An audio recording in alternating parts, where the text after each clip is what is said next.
সালাম, শুভেচ্ছা ও স্বাগতম। আমি মিল্টন। আজ আপনাকে নিয়ে যাচ্ছি ইতিহাসের এই দিনে পৃথিবীর কোথায় কি ঘটেছিল, এই দিনের তাৎপর্য ও বিশেষত্ব এবং এই দিনের ঐতিহাসিক ঘটনা ও রটনা যা পৃথিবীকে বদলে দিয়েছে তা জানতে।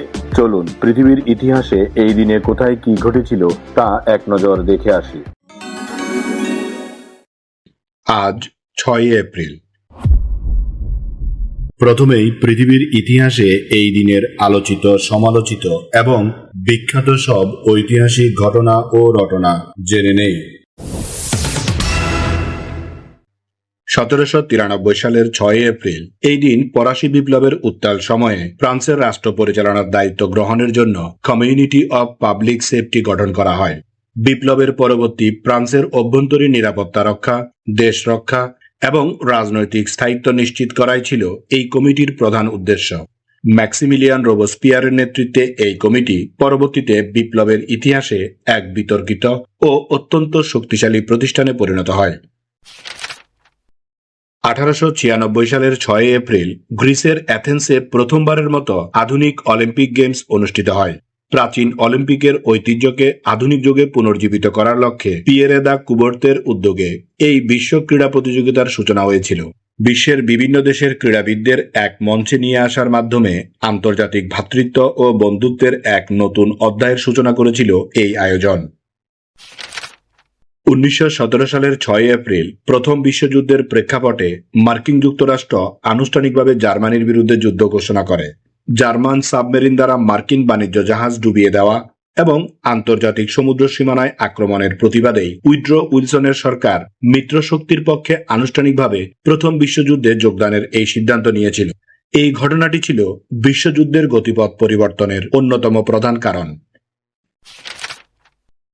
1971 সালের 6 এপ্রিল এই দিনটি ছিল বাঙালির মহান স্বাধীনতা যুদ্ধের 12তম দিন।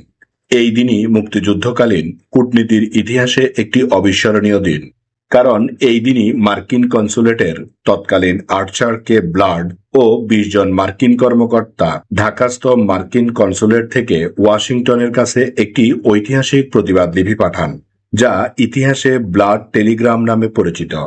এই টেলিগ্রামে তারা বাংলাদেশে পাকিস্তানি সেনাবাহিনীর চালানো নির্মম হত্যাকাণ্ডের কঠোর সমালোচনা করেন এবং একে সিলেক্টিভ জেনোসাইড বা বাছাইকৃত হত্যাকাণ্ড হিসেবে অভিহিত করে মার্কিন প্রশাসনের নীরবতার প্রতিবাদ জানান। সামরিক ফ্রন্টে এই দিনে পাকিস্তানি বাহিনী দেশের উত্তরাঞ্চল ও দক্ষিণ পশ্চিমাঞ্চলে তাদের দখলদারিত্ব বাড়ানোর চেষ্টা করে, কিন্তু বাঙালি মুক্তিপাগল ছাত্র জনতা এবং ইপিআর সদস্যরা বিভিন্ন স্থানে ব্যারিকেড দিয়ে ও চোরাগোপ্তা হামলা চালিয়ে তাদের অগ্রযাত্রা ব্যাহত করেন। বিশেষ করে কুষ্টিয়া ও যশোর অঞ্চলে পাকিস্তানি হানাদার বাহিনীর সঙ্গে বাঙালি বীর মুক্তিযোদ্ধাদের তীব্র সংঘর্ষ হয়। তাছাড়া এই দিন ভারত সরকার আনুষ্ঠানিকভাবে ঘোষণা করে যে বাংলাদেশে মানবিক বিপর্যয় রোধে তারা আন্তর্জাতিক মহলের হস্তক্ষেপ কামনা করছেন এবং ভারত সরকার শরণার্থী শিবিরগুলোতে ত্রাণের ব্যবস্থা আরও জোরদার করছেন। 1986 সালের 6 এপ্রিল ঢাকার শিল্পকলা একাডেমিতে প্রথমবারের মতো এশীয় চারুকলা প্রদর্শনীর শুভ উদ্বোধন করা হয়। এশিয়ার বিভিন্ন দেশের শিল্পীদের শিল্পকর্মের মেলবন্ধনের এই আয়োজনটি বাংলাদেশের চারুকলা চর্চায় একটি নতুন ধারার সূচনা করেছিল। শিল্পকলা বিনিময়ের মাধ্যমে পারস্পরিক সংস্কৃতির সেতুবন্ধন তৈরির ক্ষেত্রে এই প্রদর্শনী আজও এক গৌরবময় স্মারক। এবার জেনে নেই এই দিনে জন্ম নেওয়া কিছু কিংবদন্তি ও অসাধারণ মানুষের কথা। হায়দ্রাবাদ রাজ্যের শেষ নিজাম মীর ওসমান আলী খান 1886 সালের 6 এপ্রিল জন্মগ্রহণ করেন। তিনি তৎকালীন বিশ্বের অন্যতম ধনী ব্যক্তি ছিলেন এবং তিনি হায়দ্রাবাদের আধুনিকায়নে, শিক্ষা, শিল্প ও স্থাপত্য বিকাশে অসামান্য অবদান রেখেছিলেন। তার প্রতিষ্ঠিত ওসমানিয়া বিশ্ববিদ্যালয় আজও শিক্ষা বিস্তারে এক গৌরবময় ভূমিকা পালন করে যাচ্ছে। হায়দ্রাবাদ রাজ্যের শাসনভার ও তার ব্যক্তিগত সম্পদের বিশালতা তাকে ইতিহাসে এক বিতর্কিত অথচ অত্যন্ত প্রভাবশালী ব্যক্তিত্বে পরিণত করেছিল। আধুনিক আণবিক জীববিজ্ঞানের অন্যতম পথিকৃৎ জেমস ওয়াটসন 1928 সালের 6 এপ্রিল জন্মগ্রহণ করেন। 1953 সালে ফ্রান্সিস ক্রিক ও রোজালিন্ড ফ্রাঙ্কলিনের কাজের উপর ভিত্তি করে ডিএনএর দ্বিসূত্রক কাঠামো বা ডাবল হেলিক্স আবিষ্কারের জন্য তিনি বিশ্বজুড়ে পরিচিত।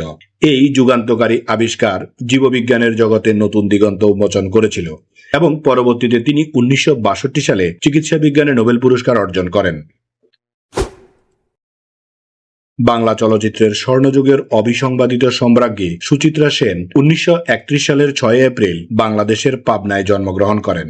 উত্তম কুমারের সাথে তার জুটি বাংলা চলচ্চিত্র জগতের ইতিহাসে এক অমলিন রোমান্টিক জুটি হিসেবে স্বীকৃত। সপ্তপদী, সাত পাকে বাঁধা ও হারানো সুর সহ অসংখ্য কালজয়ী চলচ্চিত্রে তার অভিনয় দক্ষতা ও মায়াবী আবেদন দর্শকদের মুগ্ধ করে রেখেছিল। তার অভিনয় শৈলী এবং অন্তরালে নিজেকে লুকিয়ে রাখার ব্যক্তিত্ব তাকে বাংলা সংস্কৃতির এক রহস্যময় ও মহানায়িকার আসনে বসিয়েছিল। আমেরিকার জনপ্রিয় অভিনেতা, চিত্রনাট্যকার ও প্রযোজক পল রাড 1969 সালের 6 এপ্রিল জন্মগ্রহণ করেন। মার্বেল সিনেম্যাটিক ইউনিভার্সে অ্যান্ট-ম্যান চরিত্রে অভিনয়ের মাধ্যমে তিনি বিশ্বব্যাপী তরুণ প্রজন্মের কাছে ব্যাপক জনপ্রিয় হয়ে ওঠেন। অভিনয়ের পাশাপাশি তার কমেডি টাইমিং এবং সাবলীল উপস্থাপনা তাকে হলিউডের অন্যতম নির্ভরযোগ্য অভিনেতায় পরিণত করেছে। স্মরণ করছি এই দিনে চলে যাওয়া কিছু কিংবদন্তি ও অসাধারণ মানুষের কথা। জার্মান নবজাগরণের অন্যতম শ্রেষ্ঠ চিত্রশিল্পী, খোদাইকার এবং গণিতবিদ আলব্রেখট ডুরার 1528 সালের 6 এপ্রিল পরলোক গমন করেন। ইউরোপীয় শিল্পকলায় তার প্রভাব ছিল অপরিসীম। বিশেষ করে কাঠখোদাই এবং জল রঙের ছবিতে তিনি যে বাস্তববাদী দক্ষতা দেখিয়েছিলেন তা আজও শিল্পবোদ্ধাদের বিস্মিত করে। শিল্পকলার পাশাপাশি জ্যামিতি ও স্থাপত্যের উপর তার তাত্ত্বিক কাজগুলো আধুনিক বিজ্ঞান ও শিল্পচর্চায় মাইলফলক হয়ে আছে। নরওয়েজীয় গণিতবিদ নিলস হেনরিক আবেল 1829 সালের 6 এপ্রিল মাত্র 26 বছর বয়সে মৃত্যুবরণ করেন। তার স্বল্পস্থায়ী কর্মজীবনে তিনি গণিতের জটিল শাখা, বিশেষ করে ইলিপটিক ফাংশন এবং বিপ্লবী বীজগণিত নিয়ে যে অসামান্য অবদান রেখে গেছেন তা আধুনিক গণিতের ভিত্তিপ্রস্তর হিসেবে গণ্য করা হয়। তার সম্মানে বিশ্বজুড়ে গণিতের সবচেয়ে মর্যাদাপূর্ণ পুরস্কার আবেল প্রাইজ প্রদান করা হয়। বিংশ শতাব্দীর অন্যতম শ্রেষ্ঠ রুশ সুরকার এবং সঙ্গীত পরিচালক ইগর স্ট্রাভিনস্কি 1971 সালের 6 এপ্রিল শেষ নিঃশ্বাস ত্যাগ করেন। পাশ্চাত্য সঙ্গীতের ধারায় তিনি এক বৈপ্লবিক পরিবর্তন এনেছিলেন। তার সুরারোপিত দ্য রাইট অফ স্পিং এর মতো বালে সঙ্গীত জগতে এক নতুন ঘরানার জন্ম দিয়েছিল, যা আজও সুর ও তাল লয়ের অনন্য সংমিশ্রণ হিসেবে বিবেচিত হয়। অস্ট্রেলীয় ক্রিকেট ইতিহাসের অন্যতম সেরা ওপেনিং ব্যাটার বিল ফন্সফোর্ড 1991 সালের 6 এপ্রিল মৃত্যুবরণ করেন। টেস্ট ক্রিকেটে তার ব্যাটিং গড় ও ধৈর্য ছিল কিংবদন্তি তুল্য। জন ব্র্যাডম্যানের সাথে তার জুটি ক্রিকেট ইতিহাসে সবসময় সমীহ জাগাত। টেস্ট ক্রিকেটে 2টি ট্রিপল সেঞ্চুরি করার বিরল কৃতিত্ব তার দখলেই ছিল, যা তাকে ক্রিকেট ইতিহাসে অমর করে রেখেছে। বাংলা চলচ্চিত্রের জনপ্রিয় ও শক্তিমান কৌতুক অভিনেতা তেলিসামাদ 2019 সালের 6 এপ্রিল না ফেরার দেশে পাড়ি জমান।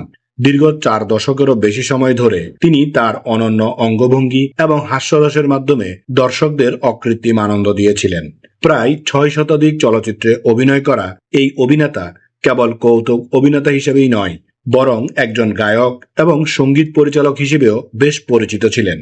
তার এই প্রয়াণ বাংলা চলচ্চিত্রের এক বর্ণাঢ্য অধ্যায়ের সমাপ্তি ঘটিয়েছিল।